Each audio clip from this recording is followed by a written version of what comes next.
everyone. My name is Lynne Harford. I am a registered social worker, director of pediatrics, and clinical supervisor with the Social Work Consulting Group. We are one branch of the FunctionAbility family alongside our partner Entwistle Power Occupational Therapy. And we've just been obviously responding to this crisis that is among all of us, this COVID-19. And we thought it would be particularly helpful to put some thoughts together, some tips and tricks about how we can all kind of move through this crisis together. So we're going to be offering a couple of webinars to address a couple of different topics. And today's topic is going to be looking at mental health. And I would like to welcome my colleague and friend, who's my guest today, Wendy Gage. Welcome. She is a registered social worker with the Social Work Consulting Group. She is an emotionally focused therapist and does a ton of work with our clients in terms of couple work and family work, and she's an amazing pediatric social worker as well. So I'm so blessed to have her here today to kind of pick her brain, as we like to call it, in terms of really trying to develop some strategies as we all move through these difficult times. And so I guess, Wendy, what I would say first and foremost is like, wow, we've never experienced anything like this. This is like, the word I keep hearing is like unprecedented. Like, this is new times. We're all trying to figure it out. So I would just kind of want to kind of ask you to share some comments about just this landscape and how we can all get through. Yeah, it's a great question, Lynn. And you're saying that, and I've been thinking about like movies like Jurassic Park or Pacific Rim, these movies where, we're facing these great odds as human beings and these days, and it really does feel like that to a certain degree. I think, it's really important for us just to be understanding towards ourselves, first and foremost, that, everyone's got feelings about this, whether it's that you're feeling really anxious and scared, or you feel like you're just go, go, go, go, go, go, go on a hamster wheel all the time. Some people are feeling sad. There's things that they didn't know they loved so much that they can't do, that they're not able to do now. They might miss people that they love. They might be frightened for loved ones. And some people might be angry or frustrated about the decisions that are being made and don't feel much control about the decisions that are being made and the influence of those things on their life. So I think it's just, really important for people to just have compassion for that, to not to judge the feelings that they are having. There's nothing right or wrong or good or bad about their emotional reactions. They just are their emotional reactions, right? So like if you're feeling scared, if you can stop yourself from not feeling scared and feeling bad about yourself for feeling scared or feeling like maybe I'm weak or inadequate because I'm scared, it's probably going to be a lot easier to deal with just the fear instead of dealing with, being afraid or being angry and then feeling bad about yourself because you're having this reaction. Yeah, and I guess I would just probably add in that within like families, couples, like friends, everyone's going to be responding to this differently. So it's really about creating space for every response. There's no right or wrong, as you say. I guess right. the other feeling that I know is coming up for a lot of people, I mean, including myself in many ways, is just this uncertainty, right, about what this all means, and the fear and the worry about, are people going to get their jobs back? So many people have been laid off. The economy is really changing, and people are starting to worry about, like, can I pay my rent? Can I pay my mortgage? Can I put food on the table? And these are like real things for people. And so, how do we, as a group, as individuals, really manage this fear and worry as we continue to move through these really uncertain times? Yeah, I agree with you. In our field, Lynn, in the last 20 years, people have really become aware of their emotions, and we have people that are able to name fear as anxiety and get treatment for that. But I want to say that these fear reactions, or these anxious or worried reactions that we're having, they're very different. They're adaptive reactions, really. By that I mean that it makes sense that we're afraid, and actually being afraid is not a horrible thing. It's leading us to certain behaviors that are adaptive in the situation. Like, for example, I'm washing my hands more. I'm thinking more vigilantly about, do I spend money on this or do I not spend money on this? I'm watching those kinds of things. So it actually has kind of an adaptive function to it. The other thing in terms of dealing with it, which you asked about, I just think what I find really helpful is to just reflect on, like, when it comes to feeling scared or anxious or worried, am I the kind of person that needs to go towards the thing that I'm scared of? Or am I the kind of person that needs to go away from it? So if I need to go towards it, I probably want to talk to a friend, or I might need a hug. I might need to journal about it. I might need to get some information about whatever I'm afraid about. I might need to come up with an action plan. If I'm the kind of person that needs to go away from it, I'm more of a kind of person that wants to not think about it, that wants to distract myself, keep my mind off of it. And I might say, well, I'm not going to delve into the news too much. I'm going to stay off of social media that has a lot of commentary about what's going on right now. So just really knowing that, and you might be a bit of both, and that's okay too. Wow, yeah. That's really great. Sorry, were you going to add something else, Wendy? Well, the other thing I was going to say is that when we're scared, we tend to forecast things, and we tend to think about the future, and it's actually the future story that we get afraid of, right? And something that in my training that I found really, really helpful, I used to write it on my book, is the phrase right now, and just remembering to keep yourself focused on right now. Yes, right now it's scary. Right now, I don't know what's going to happen with my job. But that doesn't mean that I'm not always going to know what's going to happen with my job. Or right now, I'm scared about my health or getting COVID-19. It doesn't mean that I know what's going to happen if I actually get it. And just keeping yourself focused on right now, I'm scared, and trying to stay away from the stories the fear is telling you. Oh, so helpful. I guess one of the words that we're hearing so much about nowadays, you're laughing because you probably know what I'm going to say. I mean, social distancing, like, this is a whole new world. We are not connected in the same way that we are used to being connected. We have people in social isolation, people in quarantine. We have people living alone going through this. We have, families all together now. I mean, I think this probably brings up so many new challenges in many ways, as well as opportunities. But I would ask maybe if you could comment a little bit about some of the challenges potentially that this is creating for some of us. Yeah, there's two things. You're talking about like distancing, and you're also talking about too much closeness, right? And I wish that social workers had coined the term, because we would never call it social distancing. Right. We would call it physical distancing, right? Because we seem to be shifting to that. Yeah. We understand the importance of connection, right? And so just because we can't be in close contact with each other, finding other ways of having our contact and our connection with each other, whether that's for picking up the phone or we're getting onto mediums like this. And even so much as, if it's someone you would want to hug, like telling them, like, I'm imagining my arms around you right now, hugging you, and just letting the other person take that in, or remembering their last hug and taking that feeling in, because we really actually need it, right? We're social animals. And so we actually really need these connections, so maintaining that. The second one you talked about was this, like, too much closeness part. Too much closeness. That's what I'm hearing from a lot of people. Well, it's keeping me busy, I got to say, because I'm getting so many couples referrals right now, right? Like, we're fighting with each other. What do we do? Yeah. And, to understand that actually in couples relationships and in family relationships, that we create distance from each other to protect the relationship.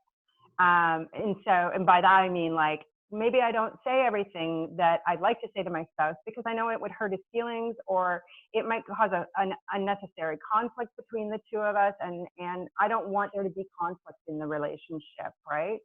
So first of all, understanding that it's actually helping with the relationship to have some of that space. So some of the things that can help are just like your routines, having boundaries with each other. But I think something that's really great is just to be explicit about it with each other.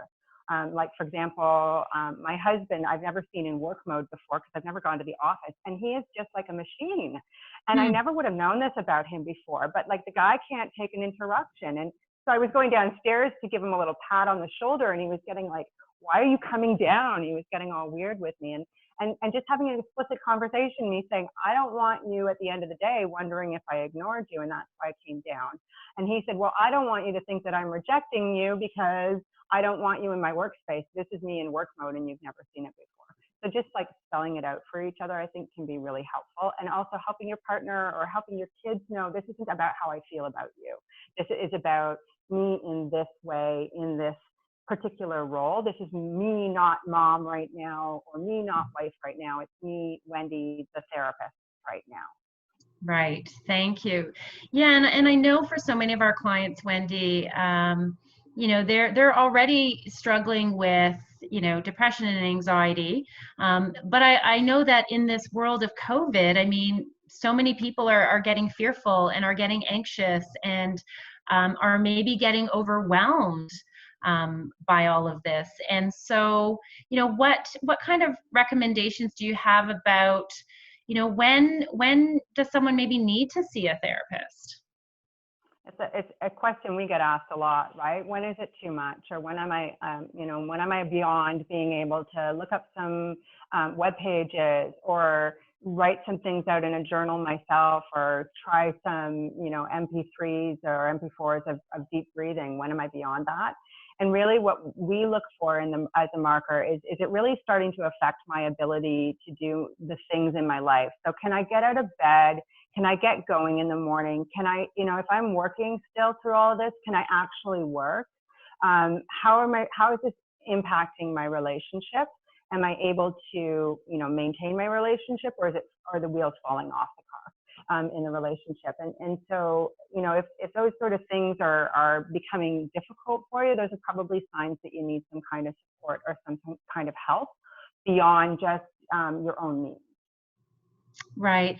And yeah, and do you have any, I mean, obviously with this sort of increase in anxiety and, you know, sort of managing mood, you know, for those who are already experiencing it, do you have any like ideas or tips around what they can do to kind of just really manage and promote their mental health as they move through these challenging times?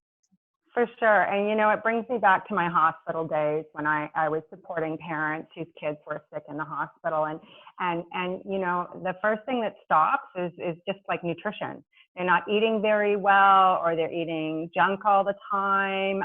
They're drinking, you know, maybe living on coffee and cigarettes and Kleenex.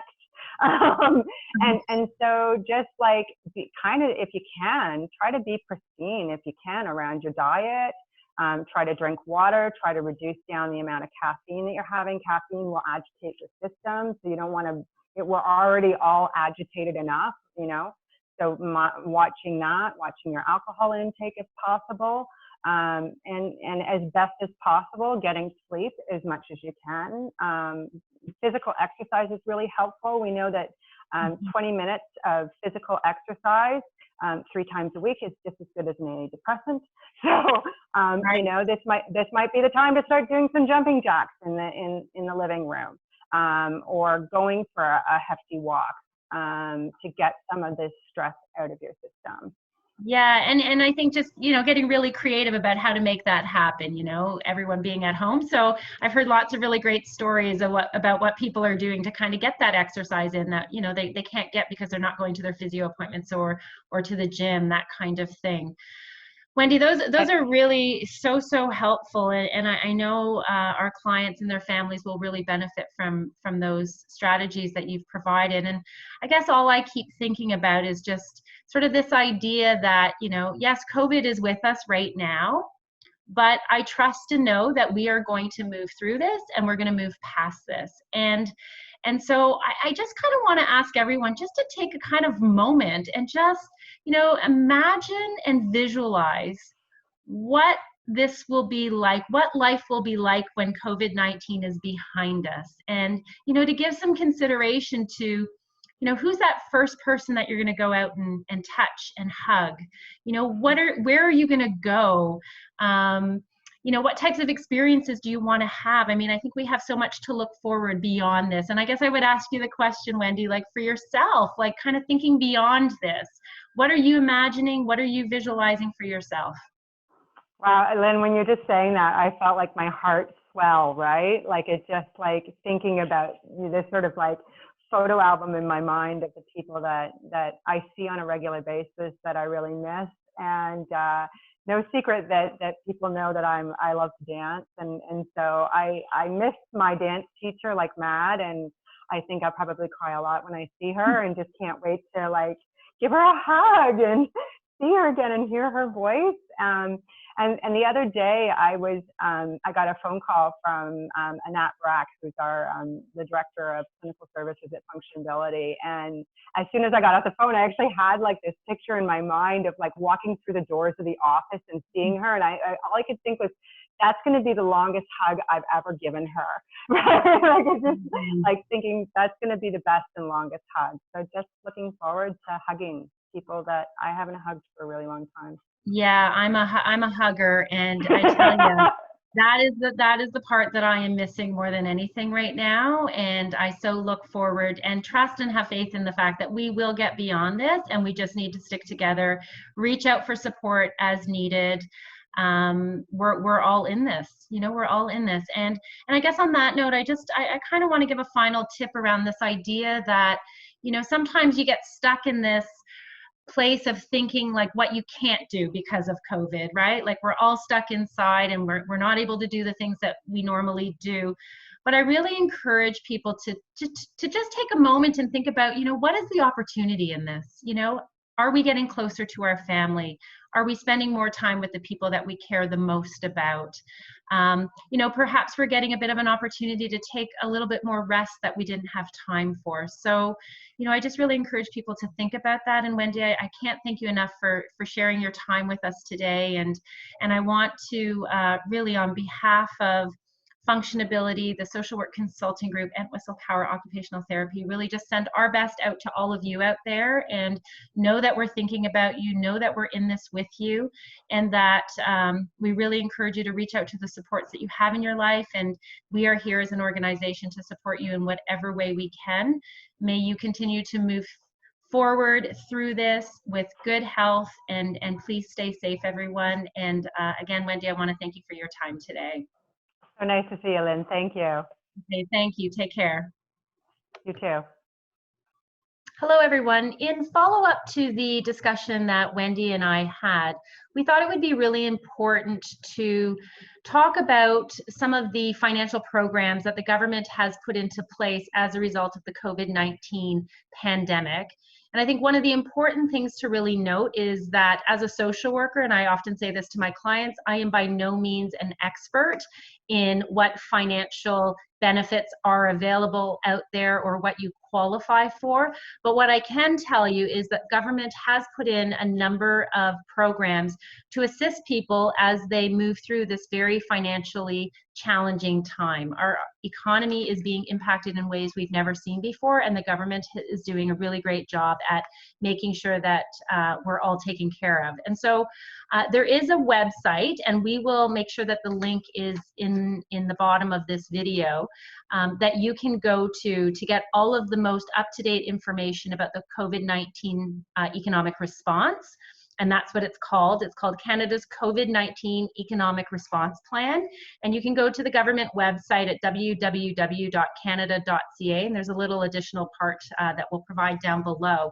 But I just want to kind of point out some of the key programs that the government's put into place. One of them is the child tax benefit. So there's been an increase in that benefit for families. So obviously during difficult times, I would encourage all of you to check that out and make sure that you can get that extra support. The other program the government's put into place is a mortgage support program. And so essentially this is being able to defer your mortgage payments for a period of time. And the government's worked very closely with the Canadian banks to make that happen. So you would need to look at that a little bit more closely. Employment insurance. There is no waiting period during this time, and you can apply right away. There is a telephone number that's available on the website that you can contact to start your application. And for those people who are either self-employed or contracted or perhaps you've become sick as a result of the COVID-19 virus and you've been directed by a medical professional to go into self-isolation, there is something called the Canada Emergency Response Benefit. And my understanding, and again, check the website for the most up-to-date information, but my understanding is that that's going to be available next week, starting in April. So that's an important one. For all of the students out there, for your kids who have student loans from the government is providing an interest-free period of 6 months. So students aren't going to need to have the additional financial worry about trying to pay back that money at this time. Taxes, so your tax submission for this year can be deferred, and you actually don't need to pay your taxes, or if you have a payable amount, until August of 2020. So those are the key ones. There's certainly some other programs available for those people who have small businesses. The government is also trying to do everything they can in that area to support our small businesses here in Canada and in Ontario. So most importantly, visit the website. As I said, we'll put the link down below. And for those clients who may have some difficulties or challenges navigating all of these different programs or benefits, or wondering whether or not you actually qualify for any of them, if you do have a social worker on your file and are helping you, this is something that we do all the time. We help clients access ODSP and different types of disability benefits. So reach out to your social worker, and if not, certainly we are here and available and are certainly taking referrals during this time. So anything that we can do to support you, we are more than happy to do it. And again, from all of us here at FunctionAbility, the social work consulting group, and Whistle Power Occupational Therapy, we really do just want to wish you all the best, and we will see the other side of this. Thanks, everyone. Take care.